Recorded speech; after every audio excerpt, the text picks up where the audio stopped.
Hello po Lala Domegalove, shout out and thank you so much po sa pag-comment dito sa ating video.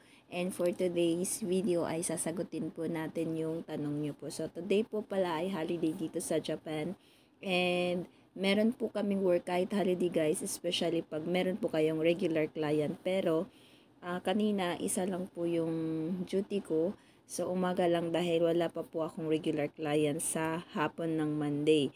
And dito nga pala sa housekeeper guys, kapag holiday season, wala po tayong spot work. So, if ever, sa isang araw, meron lang po kayong regular client na isa. So, yung hapon po ninyo or umaga na wala po kayong regular client, so, day off nyo po yon. So, yun po ang nangyari sa akin kanina. So, pagkatapos ng aking morning client ay umuwi po ako. Tapos, lilinis lang ako saglit guys and then umiglip din saglit.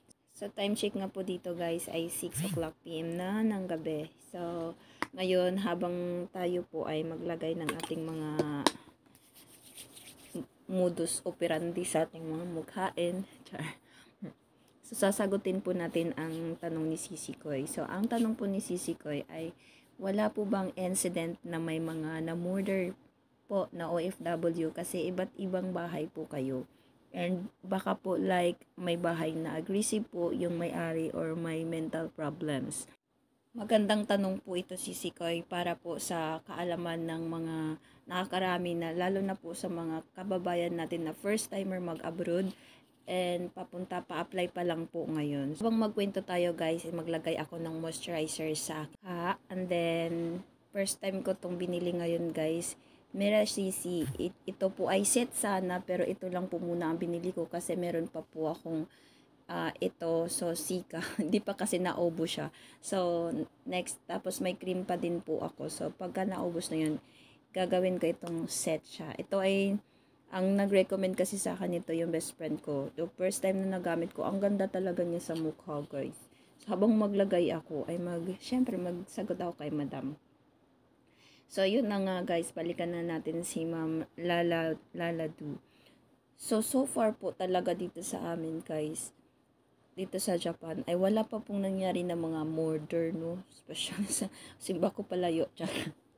Dito, wala pa talaga guys, wala pa nangyayari na mga ganun. Tapos, mga mental health, wala pa din po ako na-experience sa mga client ko na ganun. And so far, wala pa din pong nareklamo sa kaisya ng mga ganyan. Kasi nga dito talaga guys, sa Japan din naman, pag ano kasi sila, sa rules, parang matatakutin naman talaga yung mga Hapon guys. Hindi naman sila ganun na basta-basta. May mga naririnig kami na mga reklamo sa kapwa naming housekeeper. Yung ano lang guys, hindi maltrato, parang inaakit sila guys. Kunyari, babayaran, ganun. Pero, hindi naman yun as in nire-rape na or ganyan. So, ang mangyari sa mga ganyan guys ay irereklamo namin yun, i-report namin sa company. Pag na-report na po yun sa company, ang company po ay iba-blacklist po yung client na yan. Kasi, lalo na pag may mga client na nakaka-offend, mga ganyan, hindi naman yung nakaka-offend sa salita ay hindi naman sila iba-blacklist. Pero, syempre, pagsabihan sila ng kaisya. Tapos, pag hindi sila sumusunod sa mga rules, wala na, iba-blacklist na sila sa company. So, dito talaga guys, wala pang mga, so far din po sa aking experience, no, wala din po akong mga na-experience na ganyan. Meron akong mga client na iba't ibang lahi. So, may mga Chinese, Japanese, tapos may mga foreigners, mga ganyan. Pero wala pa namang nagbabastos or mga aggressive na mga ganyan, wala po. Wala pa po so far. So, may na-experience din po ako pala.